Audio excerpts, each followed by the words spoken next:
Hello and welcome. My name is Nitin, and we are doing a alumni talk show today with our one of the guests, who is Mr. Sagar Ahuja, who has graduated from RICS School of Built Environment in year 2017. He has been a real estate professional, a graduate of MBA REUI, and has been into I think has a career journey of roughly 5 years. He has been working with CBRE and a few other organizations before he actually landed up in PwC Middle East. So we welcome him to our show, and we'll have a series of discussion with him so that we understand his views on how a person can actually develop his skills and grow in the career, and probably work it out with the membership and use it. Welcome, Sagar. Thank you so much, Nathan, for the quick introduction. I'm glad to be here after 5 long years. I think I would say half a decade. Good to be here.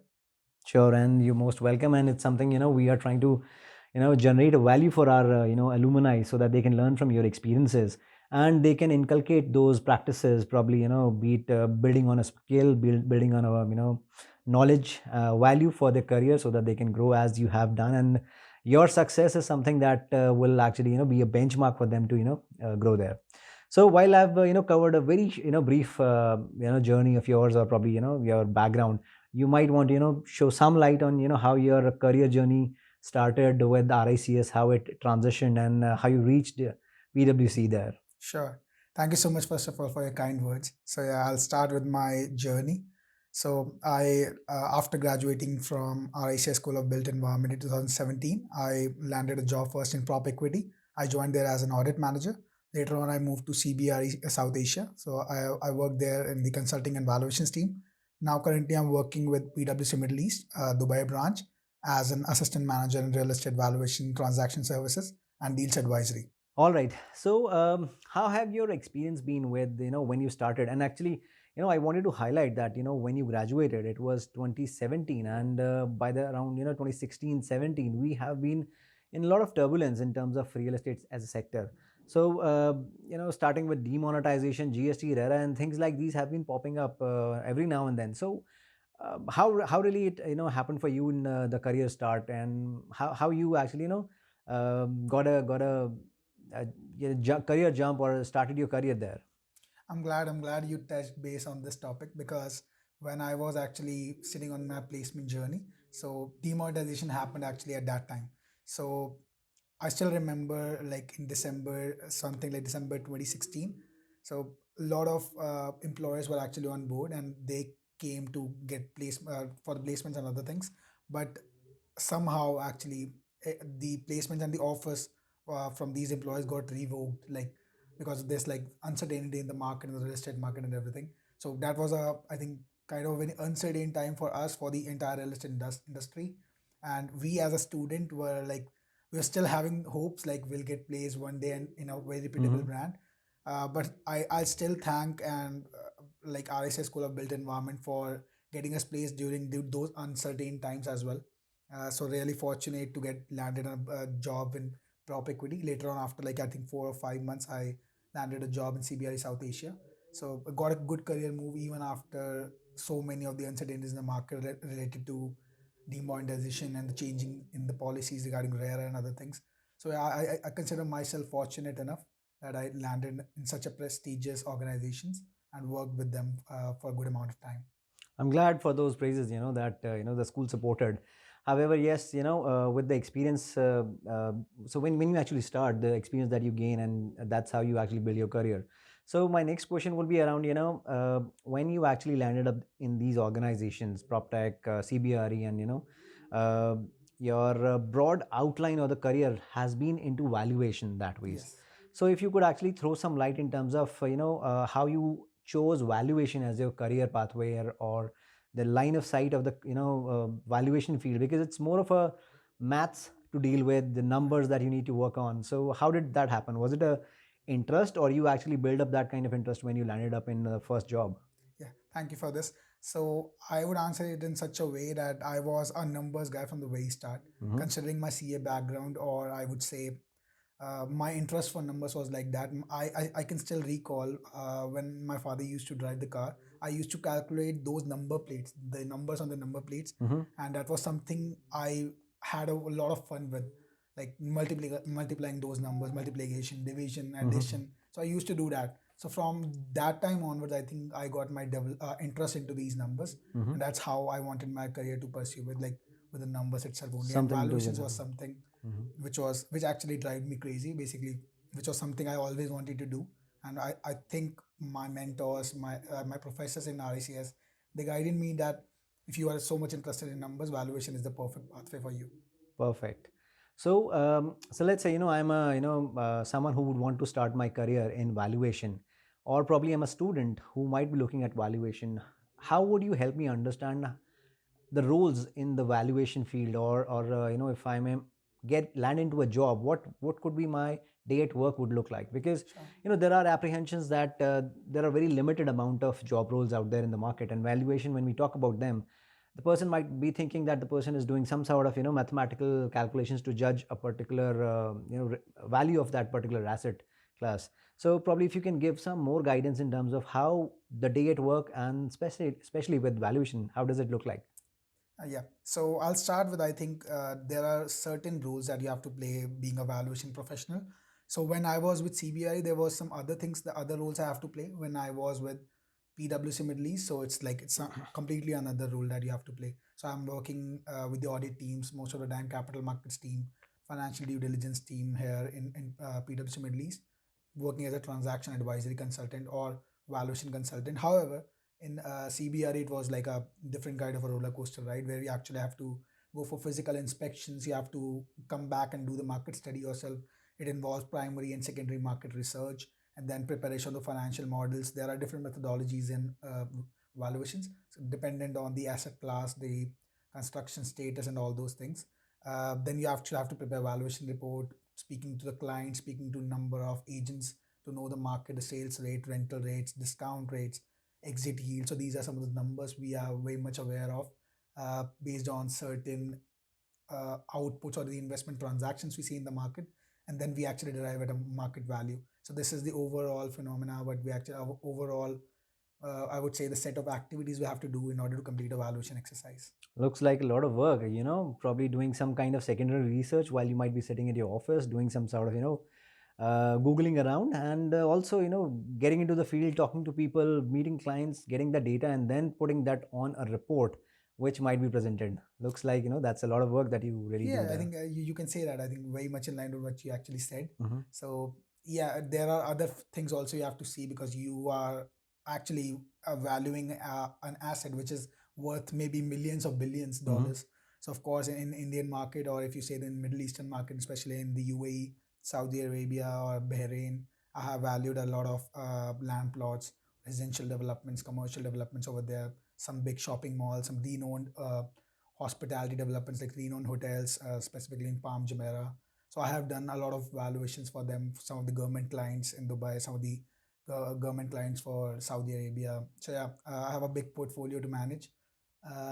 And I think it's been a roller coaster. And sometimes it's like kind of very challenging to Mhm. get all the market data because you have to uh, see lots of investment transaction to come out to a yield, specifically discount rate. You have to consider a lot of cost of debt, cost of equity, all those factors, and then certain research to come out for the rental rates and the sales rate, the kind of growth you are actually projecting in the financial model. So yeah, I would say a lot of research activities required, and Mhm. then putting that to a financial model and then getting a number out. And a lot of Something data that you deal with. Yeah. exactly, yes. Now you talked about a lot of being there in Dubai, but how it actually transitioned. When you were working, probably I think CBRE was the last you worked with, and so you with CBRE in India, and how the transition happened to you being working with PwC Dubai. Yeah, so my last job in India was CBRE South Asia. Uh, it is an amazing organization. I think I had learned a lot of things in CBRE, especially in the valuation side or the consulting side. My experience was very good, and one day actually, my family, like some of my family, a part of my family actually used to live in Dubai, so I was very much interested to move to the other side, basically to the other region. Mhm. That's why I explored opportunities back in the UAE and specifically in the Dubai region. So luckily and fortunately, I would say I landed up with someone who was actually hiring at that time, and he was impressed with my profile and everything, and he offered me an opportunity to work with PwC Middle East. Again, a very fantastic organization. Had a very good time. I'm still working with them, and it's a, I think, privilege to work with industry leaders like PwC Middle East, knowing all the good clients, all the government clients, big developers like MR or Nakhil. These are some of the prominent clients we have on board. Plus, there are some government organization clients as well. So I would say we actually manage a lot of high value deals.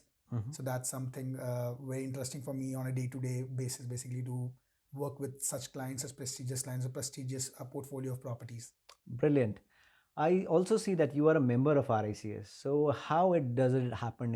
How the journey started? Because we actually see that our students who actually graduate from RICS School of Built Environment happen to be the members someday down the line. And probably I wanted to put it across from the view of our students who would like to look at the pathway and how to choose it, how to probably prepare for the membership and so on. So probably reflecting upon your journey would really help them. So how did it happen?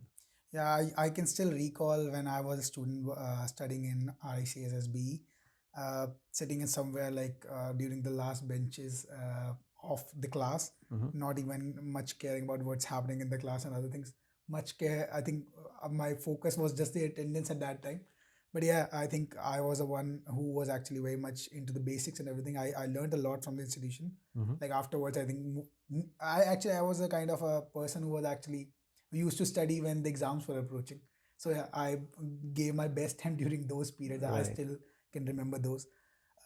So I didn't know the importance of RICS at that time, but now being a member of the RICS, I can specifically say uh, it's very important for you in order to grow faster in your career. Being a real estate professional, RICS gives you a kind of a advantage over other people who are not member of RICS. Give you a kind of a status, like for the suffix you actually carry with your name. That's something very important. The kind of trust it gives to the clients, the reliability and everything. It's very important for a real estate professional to actually carry MRSS, and it was a kind of game changer for me. I got some good offers in the market, like, and the growth it's actually unmatchable after getting the membership from the RICS. So yeah, I would really recommend everybody and the student members who actually are still not sure about where to take their career. And if they want to make their career into real estate, I think that's the best move or the best bet they can actually place while studying. Sure, looks like it really gives the wings to your career in that shape and form. Indeed.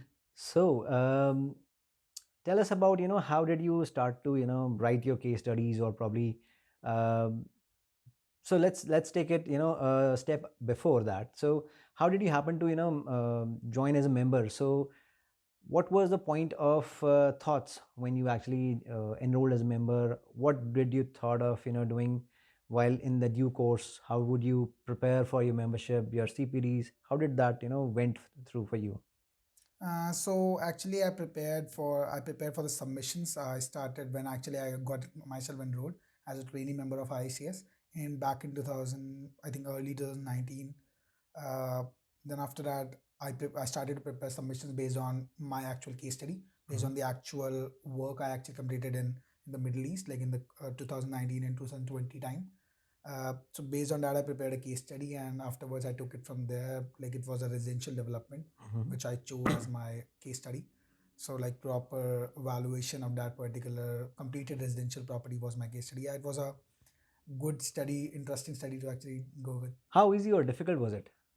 I would say if you can spend a good amount of time, not much. It's not as difficult as if you say like CAT exams or any other competitive exams.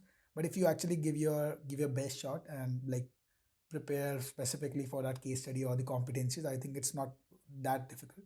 You can actually pursue that in case you are much interested in, and if you have that practical experience, then you can actually live with it, accommodate this in your day-to-day practical life.